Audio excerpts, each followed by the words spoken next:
All right, everybody. If you want to find your seats, we're going to dive in. Theoretically.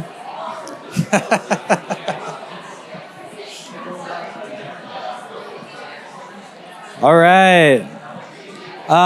So yeah, you guys have sheets at your tables. There might not be enough if you want to share between couples. Yeah, just do what you can. If you need to grab one from another table, feel free. Wow, you guys are a lot chattier than the last group. I can get out my elementary school attention getter if we need one. I am a teacher. 1, 2, 3, eyes on me. I can't bring myself to. Whoa, yeah, use the lights. I like it. Cool. Yeah, we'll take them back on. We don't need to be in the spotlight. Well, hey, everybody. We're going to dive in because we only have 40 minutes. You probably felt how tight that last one was at your last breakout. Yeah, so my name is Shane Kelley, if we haven't met yet. I am on staff here at Veritas. We have kids. My wife Samantha and I have kids 19, 11, and 8. And we also do foster parenting. And so we've had just a lot of parenting experiences through that.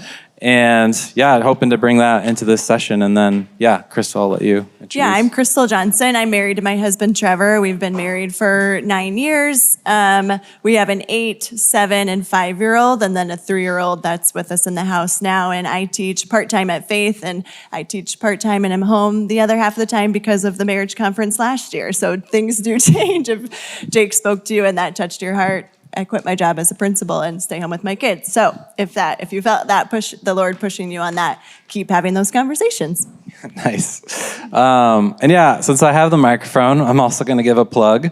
We're both foster parents, and just was talking to someone yesterday, and they were like, we have 47 kids that need a home in the service area around our area. And she's like, if there were like 10 families in Johnson County, like we would feel like we're in a totally better place. And so if that's something that you've ever thought about or interested in, or if you know people that have like communicated that, we're actually doing an interest meeting in a couple of weeks at Veritas for that. And so I just heard of that and I wanted to throw it out there because, yeah, I just want more people to be aware of that need. And so it's definitely been something that'll actually inform this session, us walking through stuff as foster parents. And so it's definitely connected even in that way. But yeah, let's dig in. So you have these sheets here. If you want to use them, we did a little fill in the blank, just to try to keep that brain active as we get in the late morning here. But yeah, some of the most, I guess, consternation or disappointment or stress that I hear coming from parents, often in pastoral conversations or just peer conversations, comes from kids that are struggling with maybe it's anger, defiance, disobedience. Choose your word. Maybe you're here for one of those words or you're thinking ahead. But we wanted to break it down, our session, into kind of before that moment of anger or disobedience or whatever it might be. During that moment, like some helpful tips to like kind of just address the moment for what it is. And then after that moment. And so, yeah, that's how it breaks down on these sheets. And so we're going to start before the moment. This is the part we get to control, before the moment. Like, we're ready. We can be proactive. We can't control our kids' thoughts and actions. That's where your blanks start. We can't control our kids' actions or thoughts. We can't expect them to be proactive when it comes to discipline, anger, any of that. But we can create the family environment that they live within. Okay, so that's what all these things before the moment. It's creating, what's it look like to create that family environment? And that leads into practical tip number 1 here. The most effective way of dealing with discipline and anger is doing all that we can to prevent it from happening in the first place, to prevent those moments of conflict and tension from happening. So the first step of doing that is identifying what is the source of conflict and tension. And that's going to change by the season, but some things that came to mind for me as I thought through it. What are the most common things? It's been chores, mealtime, transitions, screen time, sibling squabbles, talking back, Okay, so whatever that is for you, this is a conversation to have in your house. Okay, take stock. What are our most common moments and conflicts? And then just name it. And then you can break it down. When it comes to that area, ask yourself, are we being too harsh in this area as parents? Or are we being too lenient? Maybe it breaks down into something with routines. Are our routines too structured and inflexible? Or are they too loose? Our kid doesn't know what's happening next. So we've found ourselves on both sides of this as parents. Like sometimes we notice this is an area of conflict and we're like, oh yeah, we're kind of being a little overboard on this. I would say more often we find we're being too lenient here. Like we call it boot camp. So we're kind of in boot camp right now with like talking back. We've noticed talking back's a pretty major issue. And so, okay, we're gonna be very on top of this. Like the moment you talk back, it's an extra chore. And our kids know that, we communicate that. So just being able to have those conversations is key. Like noticing what season you're in, what are those specific issues to address. And the goal of that is not to avoid those tension points. Okay, that might seem like the easiest thing to do. Oh, just let it happen or whatever, not think about it, just let it go. The goal is actually just to make sure that those moments where it does come into tension, to make sure that they're worth it. Okay, you're learning how to develop those parenting priorities and values. Like, this is what it looks like to be a Kelley. Like, that's kind of the sort of phrasing we use in our house. Like, this is what it looks like to be a part of the Kelley family. And so, yeah, develop those priorities and values, even to the level of like those kind of, it seems menial, right? Chores, mealtime, that sort of stuff. But yeah, you want to get specific with it. That leads into practical tip number 2. The best way to see change in your child is consistency over time. So if you develop those principles and priorities, then it's time to hold firm to it, right? Like that can be the hard part sometime. If it's finishing their plate, then do that. Hold firm to that expectation, or doing their own laundry, or like what I said about talking back, like communicate that expectation, work that out with your spouse, with your child, and then hold firm to it. And they learn through that, this is what my family values, and actions have consequences. So if you're able to have that process of making sure these things are worth holding firm on, then you follow through on that, and your children learn a lot. And that honestly, like through even foster kids, like in just a couple months, we see the value of consistency, because they're especially coming in with like no consistency. And so, but that applies to biological children. It applies to us, like developing those things that we can be consistent with. Okay. Practical tip number 3, make a habit of evaluating the health of the relationship with your child. And the key question there is, how much have you been correcting versus connecting lately? We need both, right? We can't just be expecting and correcting and demanding of our kids. That's part of the equation, right? But it's like going to the bank. If all you're doing is withdrawing, like there's not going to be anything left in your account, right? We also, and this is for me, this is me speaking to myself, it's easier for me to have that discipline, to have that structure, to ask that of the kids in our household. I need to be more intentional. I have to force myself. No, I need to just play Legos with them also. I need to take them out on a date. I've been asking, like, I need to put some deposit of encouragement in them. And so that's not a direct approach to dealing with discipline and anger, but it has to be part of the equation, because that's the foundation upon which you can have those expectations for your kid.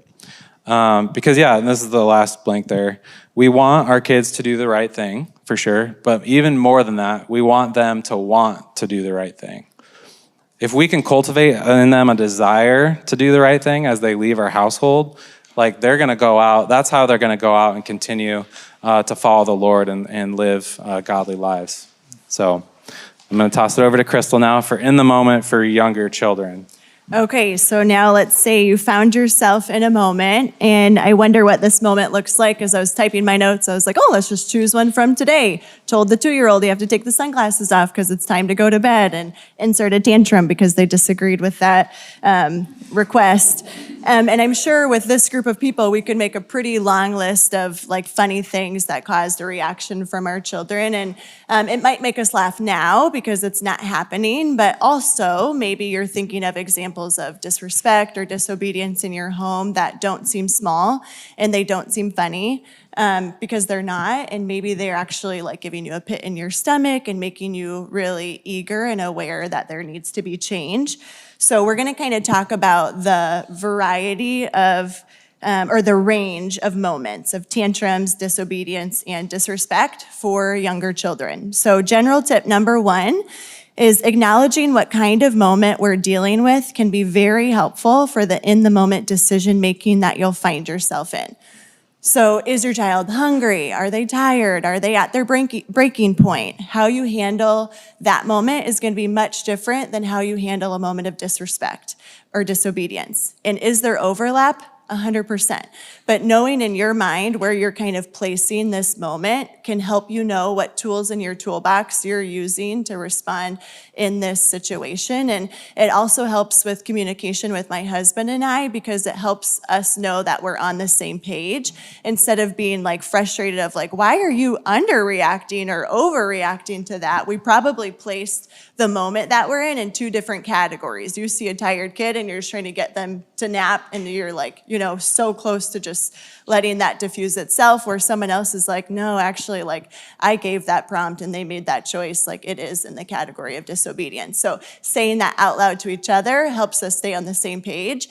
And then we also use that language with our kids. So I'll say like, hey, I understand you're tired, but I'm mom and I just gave you a direction. And so you not doing that would be disobedience. And just kind of taking a moment to name that helps them know that like, okay, your next choice right here, like this will tell me what we're doing. I know we're tired, but if I have to pick you up and bring you to your room instead of you walking, like that would be disobedience. It helps them to know that they've crossed that line. General tip number 2, diffuse the situation when possible. So I thought we could just talk about some quick and easy phrases that help us diffuse a moment before it turns into that bigger one. And so first, we just set the expectation that in our home, the Johnson family, we're fast listeners. Being a slow listener is not a listener at all. So we'll say, oh, that's slow listening. Like that doesn't count. If you're listening to me, it needs to be fast. And that's their cue to hop to it. Also, choices are your best friend, so you want to use those. We can say, we're going to the van. Are you going by yourself, or are we walking hand in hand? Or we're eating supper respectfully at the table. Are you going to do that with us now, or are you going to sit in your room, and then when the rest of us are done, you can have the table to yourself and eat then? The next one would be to offer redos when it's applicable. So I might say like, oh, that sounded really disrespectful. Would you like a chance to fix that? And that can be helpful with like a tone to a sibling or a response to sharing a toy. And what I mean is, okay, if you know what you should be doing, I need to know if you're willing to do that. So again, it's kind of cueing them up to, let me have clarity of what that choice is. Like, let me just double check you're really okay with that choice you just made. Because then I know what category we're dealing with and we can go from there. The next thing is we teach them to answer okay. So if I give you a prompt or direction, I want you to answer and say okay, so that both parties, you and I, know that you heard me, and then there's an expectation of what would come from that. Again, it's just keeping it really clear for everybody. Okay, you said okay, so I know that you heard me, and then I didn't see a change in what you were doing, so now we do have disobedience. And then the last one is just to hold to the limits and boundaries. So we have to know that limits and boundaries make kids feel safe. And it will seem like everything in them is fighting that and they want it removed. They see total freedom on the other side of it. But even if you were to grant that to them, it doesn't give them that pleasure that they were hoping for. It actually causes them to feel really unsettled and really unsafe. And it makes them think, wow, when my feelings got really, really big, it changed mom or dad. I know dad told me that that was never the way it was going to go, but then he just never minded it and the plan changed. And that can make them feel like, wait, can I trust mom and dad? Are mom and dad in control? Can they handle my big emotions? And that can be really scary for them. So even if it feels most loving to remove that limit and boundary for them, you can know that they want to know where the limit and boundary is, and they want to know that it will stay there. They will test it. They will want to know what it will do when it's being tested, but they want to see that mom can handle my wave of emotions and it's still gonna be the same boundary. When you hit, you sit. It was that way yesterday, it'll be that way tomorrow, and even if it happens a couple times today, you can plan on it. It's what the limit and the boundary is. Okay, so let's say we have ourselves a bigger moment. You tried what you could to set the stage, or you tried to diffuse it, but you have yourself a front row seat to a full-blown toddler tantrum. So tantrum tip number 1 is that regulation is contagious. So literally, scientifically, it is. The way that you're breathing and the way that you're handling yourself in front of them, their body will mimic that. And so it's contagious. You staying regulated is going to be huge. So something that my husband and I do to help each other be a regulated, calm adult instead of the fool described in Proverbs is we use like tag in and tag out. So that can mean like if I know that I'm not handling this the way that I should, or that my words are getting sharp, or I'm really agitated, and for some reason this like really is, causing an overreaction in me, I can tell him like, I need you to take in, and it's better if I just like switch and go do the dishes and you finish with that kid, because right now we just have 2 fools trying to have this conversation and it's not helpful. So you should do it. And then that also on the flip side, like gives each other permission to see that in the other person and be like, hey, I'm gonna finish this one. Just maybe step to the side in an effort to make sure that we're offering the most calm person in that moment. Because at the end of the day, when we're like looking back over our day, we've never been like, oh, wow, babe, like, well, you really brought the heat in that. And that was like really beautiful, like that's never really how we've reflected. So if he approaches me and says like, hey, I feel like, you're like responding differently, we've made an agreement that me and to him, I'm making it sound like he just has to like drag me out of situations, mostly, but if I ever would have to do it to him, we've agreed that you can't tell them like, no, I'm fine. This is not a me problem. This is a them problem. That's probably a sign that your spouse is making the right choice. You should step to the side. And then, tantrum tip number 2, connect and then redirect. So in a total emotional explosion, they're operating in their feeling brain only. So at school and at home, we teach our kids the hand model of the brain, and we teach them like your upstairs brain is your thinking brain, your critical thinking, your problem solving, and then your downstairs brain, that's where your feelings are. And both of those are super awesome. And when they work together, that's you operating like as your best self. But sometimes your feelings get really big and it causes you to flip your lid. And so when you say like, wow, my child lost their mind, like they did. They flipped their lid and they're operating out of their feeling brain only. And so if you were to go right to logic, it's like you're speaking Spanish to someone that only knows English.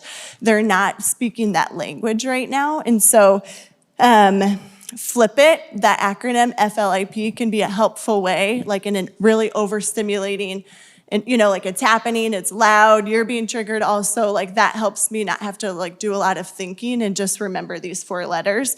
But first is to name the feeling. So that would sound like, wow, you just made 2 fists and screamed as loud as you could. You must be really mad right now. You name and narrate what you see. And then L is what Jake was talking about. You don't just like allow the feeling to keep having and to just whatever, but you set the limit. So like, I see that you're mad, but you are not allowed to hit your brother. That's not an option in this family. And then the I and P are inquiry and prompts. So you need to calm down. Would you like to do that with the calm box in your room? Would you like to step outside? Do you need my help to calm down, or can you handle this? But what we're doing is we're allowing them a moment to regulate, to get both parts of those brains engaged together, and then we can pick up where we were. So once they're regulated and they're back to using both parts of their brains, then we can do the teaching, the redirecting, and the natural consequences. So that would sound like, wow, I'm so glad you're calm and feeling better. When you felt mad, you hit your brother, and you know that that's not okay, that's not allowed. So because I'm in the kitchen cooking supper right now, like you need to play in here so that I can make sure you're being calm and kind before I send you back out with the brothers and sisters, that sort of thing. So whatever boundary you set, they can accept it and they need to, and they're still responsible for anything that happened when their lid was flipped. It doesn't mean that we just ignore that, but we're saying before we start having those like teaching conversations, you have to make sure that your child's able to speak that same language for you. So anything that happened in that mess, they're still responsible for, and there's still consequences for that. So let's say it happened. The moment entered the category of disobedience. Dun, dun, dun. Here we go.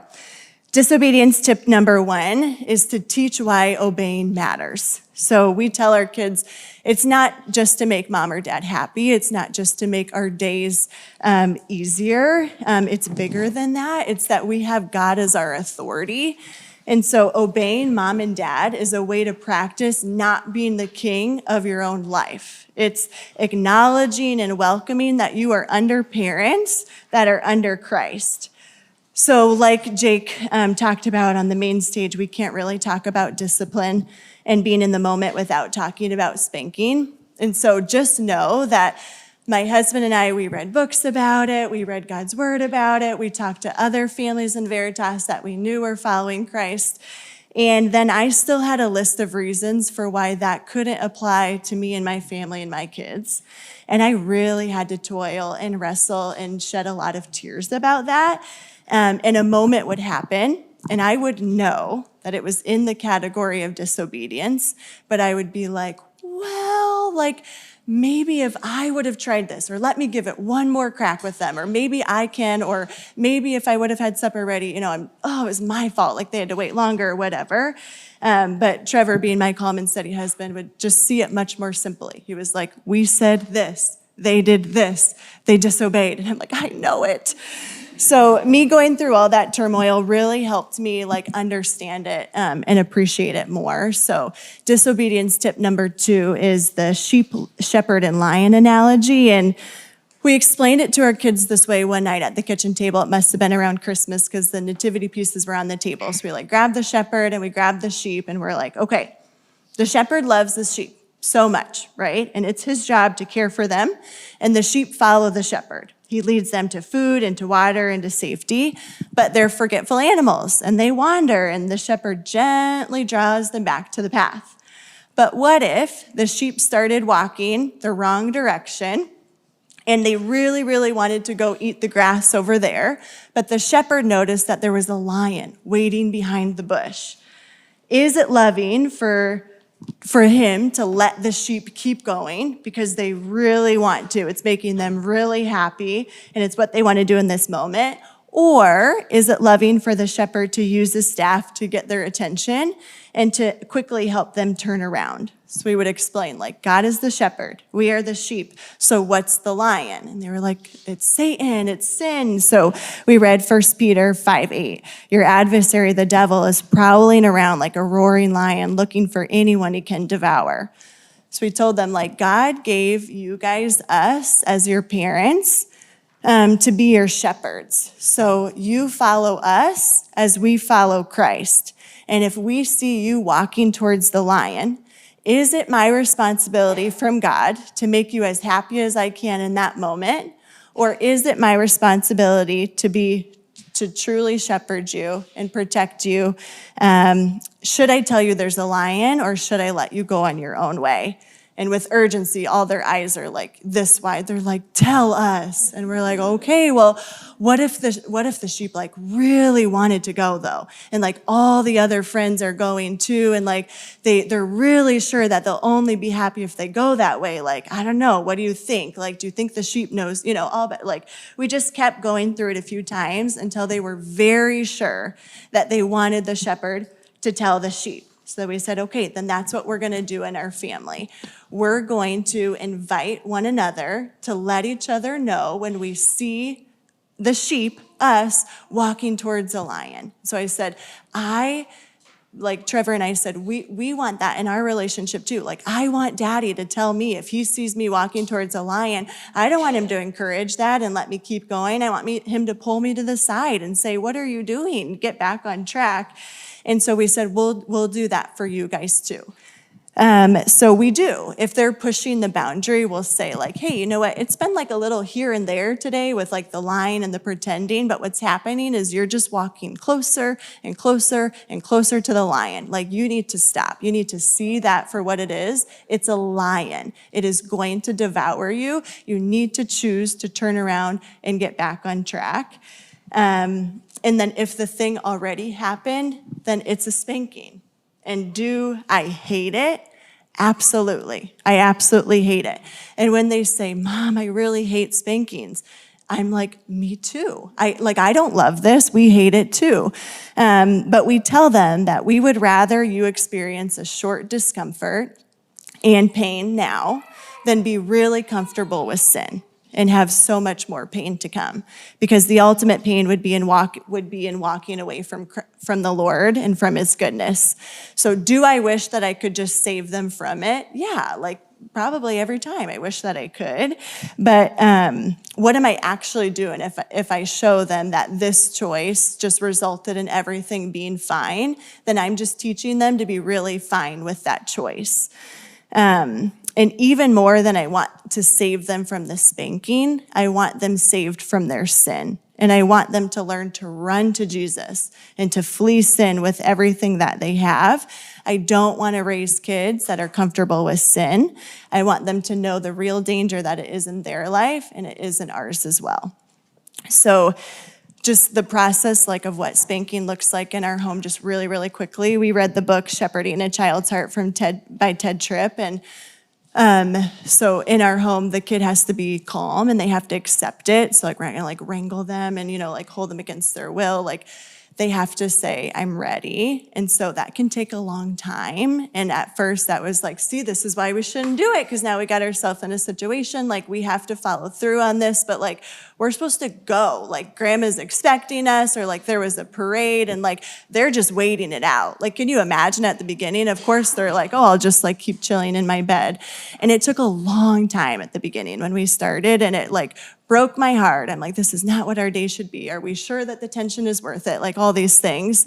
But obviously, like it doesn't take that long now. And they understand, like, yes, we will really wait until you're ready, and then it's gonna happen and you're gonna be okay, all the things. So they have to accept it, they have to be ready. And then it happens. And then there's the instant hug. We relate it back to the gospel. It's a really cool time with Trevor and them. And there's usually tears on both sides. They're praying, they're giving thanks that, all that the Lord has done to make that happen for them. And then what I love about the spanking is that there's the instant release back to the group.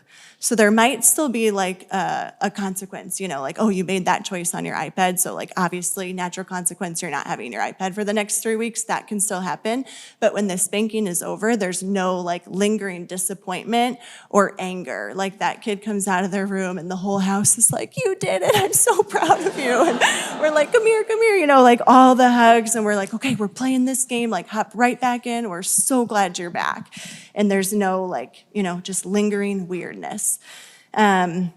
So wrapping it up quick before I pass it back to Shane, God is just and He disciplines those that He loves, but being under Christ, we're freed from His wrath. So Jen Wilkin defines discipline as this: God's discipline is His justice without His wrath, for the purpose of training us in godliness. So we're also called to discipline our children, but there's no place for our anger and our wrath, which means we don't go to either extreme. We don't ignore it and just cover for them and lose the opportunity to grow them in godliness, but we also don't lose our mind and respond in anger or in fear, because if the goal is to grow them in godliness, but in that moment they see no resemblance between us and Christ, then we've missed the opportunity. So we have to we missed the point. So it's an opportunity that's before us, and we have to take that opportunity to respond in godliness in an effort to grow godliness in them. Yeah, that's really good. Okay, so just a PSA, we are gonna go till my timer goes off on my cell phone, and we might not get through it all, and probably won't have Q&A time, but you've got years of Q&A time. You can come and talk to us about any of this. We're gonna be around, so we're just gonna keep grinding. So in the moment for older children, I would categorize, I think we have more people in the younger children's stage. So just so you know, I would categorize this as less of the daily grind of disobedience and more as the like less frequent but more potent flare-ups. That's kind of what to prepare yourself for. And these verses kind of come to mind, especially with older kids, from Colossians 3. Children, obey your parents in everything, for this pleases the Lord. Fathers, do not exasperate your children so that they won't become discouraged. So that's the road we're on. We want to train them to obey the Lord as they're called to obey us, but without exasperating them. So everything that we do kind of comes under that. It's on that narrow road. And so, practical tip 1 along those lines. Your older children have a more developed brain that can manage the wave of anger on their own. Equip them to do this. So their maturity can be harder in some ways as they get older because they're sneakier. They know how to justify their actions. They know how to recognize fair and not fair, like their friends, this and that. And they know how to push your buttons. So I don't know if that sounds familiar for maybe how we kind of walk through conflict. But it's also the best tool they have to get through these waves of anger. Your kids, when they get to be like we're 6, 7, 8, I would say they're ready to do this stuff on their own. Like in what Crystal's describing, like there's so much more presence that's necessary. We found it's really great to equip them to walk through this on their own. And so I just put a little phrase on there of what that looks like for us. And that is like, hey, I understand why that's really frustrating. Please go to your room and take a couple minutes. You could come back out when you're ready to sort things out the right way. So first, kind of naming the same feelings, say, hey, I get it. Like putting yourself in their shoes enough to say, like, I totally get why you're frustrated. But then having them be the one to go to their room, to have them be the one to wrestle of like, when's it worth it? When can I go out? Like, I just want to be here and just like deal with this and sit in this. But we found through training, this doesn't happen the first time. Through training, after you've walked them through what this looks like, to do that wrestling, they come out, they take responsibility, and they actually learn how to repent. And it's just been a huge game changer as I've gotten to this point of maturity. And so I would just say, equip them to do that. That's what we want us to do as adults, right? We want to be the first ones to take that step of accountability, to take that responsibility for our actions. And so if our kids leave our household being able to do that, like that is countercultural, right? And so, but yeah, don't like when I say older children, like they can do this at 6, 7, 8. So don't be afraid to train them. It's been huge for us. Practical tip 2, kind of more in the moment, de-escalate the situation as much as you can. So our first goal, kind of like Crystal was describing, is to get them into a mental state where they're ready to hear from you and where they're ready to hear from God's wisdom. And I just encourage people, like, in those moments, it kind of feels like they might be getting away with something, but they're not. Like, they're old enough, there can be a longer time between the action and the consequence, and they still learn the lesson. And so don't be afraid to just let them take that time. And kind of along those lines, I put in there, be wary of escalating consequences in the moment. What I mean by that is hey, you just lost, 10 minutes of screen time. And then it keeps going, oh, you lost 30, you lost an hour, you're grounded for a month, that sort of thing. We found it, kids, they're, understandably, like, there's a point of no return. They're like, why bother? Like, I lost everything anyway. I'm going to say this bad word now. So what we do, we keep it vague. We say, hey, here's the path you're on right now. Just so you know, that consequence that you're heading toward is going to be worse than if you stop and turn it around right now. Well, what is it? What are you going to do? We're not going to talk about that right now. Just know it's heading in that direction. And so they aren't able to do that cost-benefit analysis in their head, right? They're not able to say, oh, if I say this bad, we're only 15 million, whatever. So I just don't be afraid to keep it vague. It's just like that actually just de-escalates the situation, and that helps you guys get to the point of where you can have that resolution. And then practical tip 3. This sounds super cheesy, but it's really helped me, so I'm going to pass it along. When there's tension, train your brain to be thankful for the opportunity to shepherd your child rather than defaulting to anger or frustration or annoyance. So if I hear a fight, if I hear a slam door, if I hear a word they say, talking back to Samantha or something, if I take that deep breath, say, thank you, God, that actually really helps me. And here's why, because what I'm thanking God for is that we have the opportunity to shepherd. Like, this is a training opportunity that came to my footstep that otherwise may not have happened. Like, it might have happened at school. It might have happened when they were 19 and out of our house. It's like, this is a chance that we can actually come alongside our children and walk through this. And so that's been really helpful for me, because it is my nature to be angry right away, to be annoyed right away. And so whenever I do this, it goes way better. I don't do it all the time, so don't hear me say that either. But so yeah, that's a couple things for older kids. So let's go to after the moment. It is kind of a cycle, so I hate to break it to you as parents, you're kind of just between moments. That's the call of the hour. So a lot of the things after the moment are similar to before the moment, but it's worth emphasizing. Practical tip 1, take the time to debrief. So in Crystal, what she's sharing, that's like after the spanking, there's an immediate hug. There's talking about it.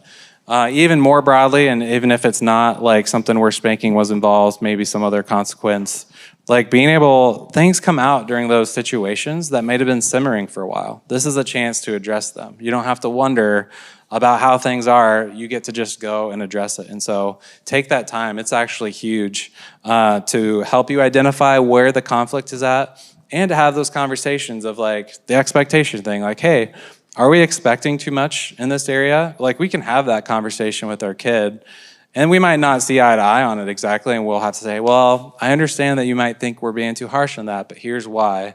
But it just gives you that chance. It gives you that opportunity, and so we can't let that slide. This is actually ultimately easier than if we just let things slide in the first place. If we take all this time to address these things, that actually is more practical and more efficient than if we just let things slide. And practical tip 2, don't take it personally. Like, do our kids sin against us sometimes? Yeah, sure.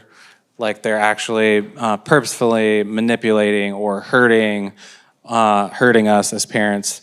But I would say most of the time you want to keep in mind, and this helps your posture, like, there's foolishness, there's impulsivity, there's immaturity. They're just a sinner acting out of the logic that they're believing at this time. It's not, when they say, I hate you, it's usually more in that category.